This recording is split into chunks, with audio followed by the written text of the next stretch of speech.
first surgical suture was described by Hippocrates, and the first surgical knot was described by the Greek physician Heracles.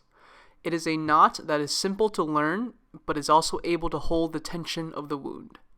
The surgeon's knot is also used in fly fishing, tying quilts, and have been taught to astronauts in the past before they go on missions. And let me show you why the surgeon's knot is different. This simple reef knot is vulnerable to tension and can come undone easily before you even complete the knot. It is a knot that is used by sailors for reefing and furling sails. However, it is not good for surgery. Whereas the surgeon's knot here adds an extra twist when tying the first throw, forming a double overhand knot.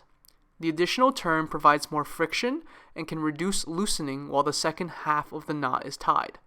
This knot is commonly used by surgeons in situations where it is important to maintain tension on a suture, thus giving it its name, the surgeon's knot.